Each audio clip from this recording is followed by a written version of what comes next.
Hello, कैसे हैं आप सब स्टूडेंट्स? मुझे उम्मीद है बहुत अच्छे होंगे और अपनी पढ़ाई कर रहे होंगे, मस्त होंगे, ज़बरदस्त होंगे। तो प्यारे छात्रों, आज हम लोग एक टॉपिक लेकर आए हैं जिसका नाम है यूज़ ऑफ देयर। बहुत ही इम्पोर्टेंट टॉपिक है। बच्चों, स्टार्टिंग फेज़ में अगर आपको सीखना है कि वास्तव में इंग्लिश की कैसे शुरुआत करें, तो देयर का प्रयोग भी आपको आना बहुत ज़रूरी है। यदि देयर नहीं जानते तो कई-कई चीज़ें हमारी कन्फ्यूज़न हो जाती है और क्लियर कट होने में प्रॉब्लम आती है। तो समझते हैं आज यूज़ ऑफ देयर। तो देयर क्या है? तो सबसे पहले समझते हैं देयर क्या है। तो देयर के बारे में मैं बता दूँ आपको बच्चों कि एक डमी या इंट्रोडक्टरी वर्ड होता है। डमी का मतलब होता है डमी सब्जेक्ट, यानी कि ये अपने आप में नाउन की तरह या प्रोनाउन की तरह बिहेव नहीं करता है कि आप सब्जेक्ट के रूप में आप इसको यूज कर लें। लेकिन जहाँ-जहाँ पर हमें अगर इसकी ज़रूरत पड़ती है यूज करने की, तो हम उसे डमी सब्जेक्ट के रूप में रख लेते हैं वाक्य की शुरुआत में, या फिर हम इसे कह सकते हैं इंट्रोडक्टरी वर्ड, यानी कि किसी वाक्य का शुरुआत में शब्द को लाना। दूसरी तरफ देयर का काम क्या हो सकता है? देयर का काम हो सकता है एडवर्ब की तरह काम करना। ये अपने आप में एडवर्ब की तरह भी काम करता है देयर। ये आपको दिखाई दे रहा होगा। मैं आपको देखो सही से दिखा दूं यहाँ पर कि देयर एडवर्ब की तरह भी काम करता है और यहाँ डमी सब्जेक्ट के रूप में भी काम करता है, और इसे हम इंट्रोडक्टरी वर्ड भी कहते हैं। तो मुझे उम्मीद है कि यहाँ तक बात समझ में आई होगी। और आगे देखते हैं कि देयर का प्रयोग। देयर का अर्थ होता है किसी वस्तु, व्यक्ति या स्थान का मौजूद होना। किसी वस्तु, व्यक्ति या स्थान का मौजूद होना मतलब हमें हमारे पास कोई वस्तु है, व्यक्ति है या कोई स्थान है, अगर हमें उसके बारे में कोई जानकारी देनी है तो इंग्लिश में कैसे शुरुआत करें कि वाक्य बनाएं कि ये इसके बारे में बता दें। जैसे कोई पेन है तो हम कहने लगे there is a pen on the table, तो हमें ऐसा तो नहीं बोल सकते कि pen is on the table. तो ये एक फ्रेजल वर्ड हो जाएगा ना, एडवर्बियल फ्रेजल वर्ड हो जाएगा। नहीं, ऐसा नहीं कह सकते। तो हम सीधी सीधी में आगे लिख रखा है कि जब हमें ये बताना हो कि कोई चीज कहीं पर है या मौजूद है, तो वाक्य की शुरुआत देयर से की जाती है। समझ में आ गई बात?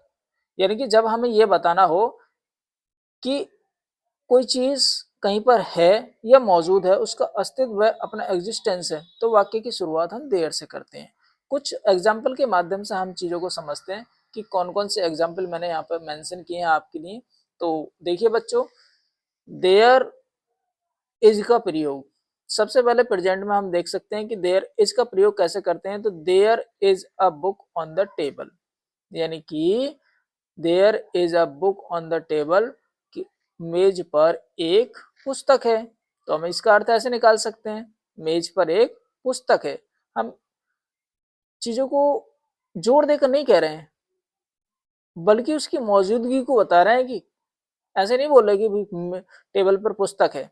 नहीं, ऐसे बोलिए there is a book on the table. Sentence का स्ट्रक्चर भी समझ में आएगा। लेकिन यहाँ पर जो इज लगाया है ना बच्चों, वो ए बुक के अनुसार लगाया, ना कि देयर के अनुसार। देयर तो वैसे ही लगा दिया है अपने इंट्रोडक्टरी वर्ड के रूप में, या आप ये से कह सकते हैं डमी सब्जेक्ट के रूप में। ये जो देयर है ना, ये ये एक प्रकार का डमी सब्जेक्ट है।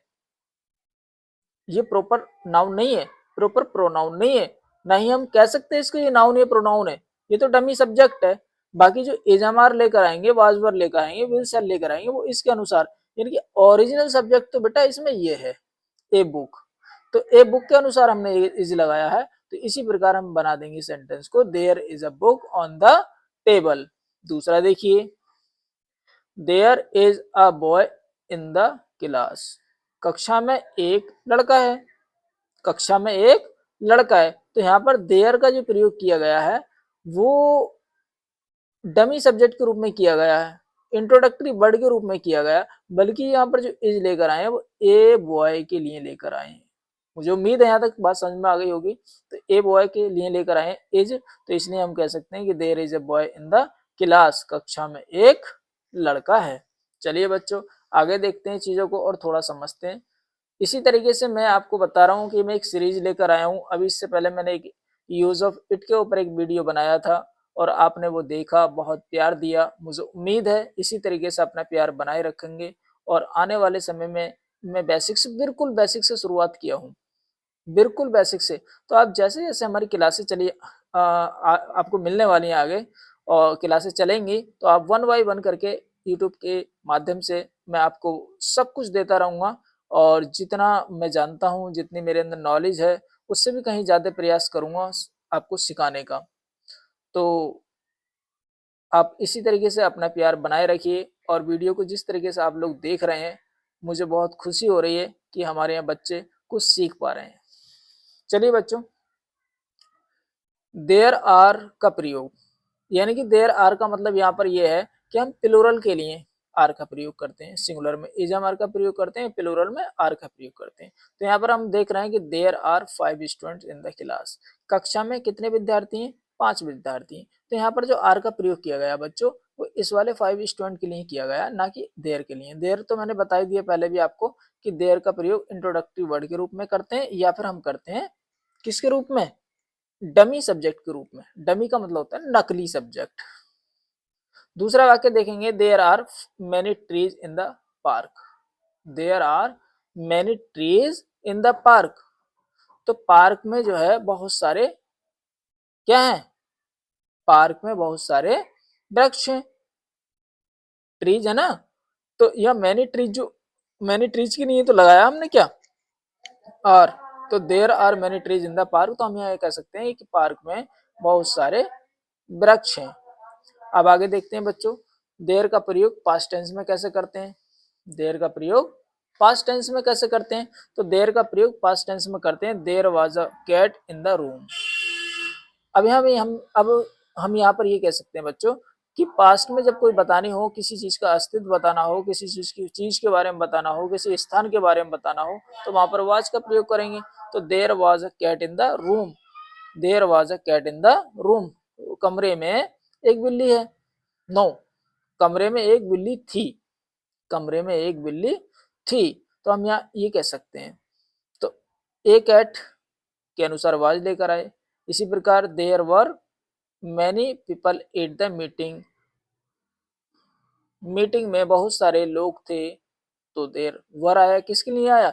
मैनी पीपल के लिए लगाया यहाँ पर। तो एट द मीटिंग यानी कि मीटिंग में बहुत सारे लोग थे। तो पास्ट में हमने किस चीज का यूज किया? वॉज और वर का। प्रेजेंट में हमने किस चीज का यूज किया? इज या मार का। इसी प्रकार फ्यूचर में भी हम देखेंगे कि देयर का प्रयोग फ्यूचर में कैसे करते हैं। तो समझ लीजिए बच्चों, यहाँ पर देखिएगा, देयर का प्रयोग फ्यूचर टेंस में। तो मैंने सब चीज लिख रखी है कि there will be a test tomorrow. There will be a test tomorrow, कल टेस्ट होगा या परीक्षा होगी, हम इस तरीके से भी कह सकते हैं, कल परीक्षा होगी। तो कल परीक्षा होगी, तो जाहिर सी बात है, आप सेंटेंस को कैसे बनाएं? तो कोई जब चीज समझ में ना आए ना, तो कभी कभी ऐसा होता है कि कंफ्यूजन होती है, यार किस चीज से बनाए सेंटेंस को, कुछ समझ में नहीं आ रहा। तो उसका अपना अस्तित्व तो होता है, वो अपनी जगह तो होती है, उसका अपना ये तो होता है कि कोई इंसान है, कोई वस्तु है, कोई जगह है, तो वहां पर हम देयर से अपना देयर को यूज कर लेते हैं, क्योंकि देयर क्या है? एक डमी सब्जेक्ट है, एक नकली सब्जेक्ट है, उसे रख लो, कोई बुराई नहीं है। अब देखिए आगे, there will be a test tomorrow, कल परीक्षा होगी। अब ये देख लेते हैं बच्चों, देयर का प्रयोग नेगेटिव सेंटेंस में। तो कुछ भी नहीं करना है, इजामार के बाद में आप नोट लगा देना, वो चाहे विल सेल के बाद में नोट लगा दो, इजामार के बाद की नोट लगा दो, तो नेगेटिव बन जाएगा। तो there are not any chair in the room, कमरे में कोई भी चेयर नहीं है। कमरे में कोई भी चेयर नहीं है, तो there are not any chair in the room, कमरे में कोई भी चेयर नहीं है। अब देखिए सब्जेक्ट, ये नेगेटिव भी हमने देख लिया, इंट्रोगेटिव भी, वो सॉरी अफर्मेटिव भी हमने देख लिया, लेकिन एक बात आती है कि इंट्रोगेटिव भी तो देख लेना। तो are there any student in the class? Are there any student in the class? क्या कक्षा में कोई विद्यार्थी है?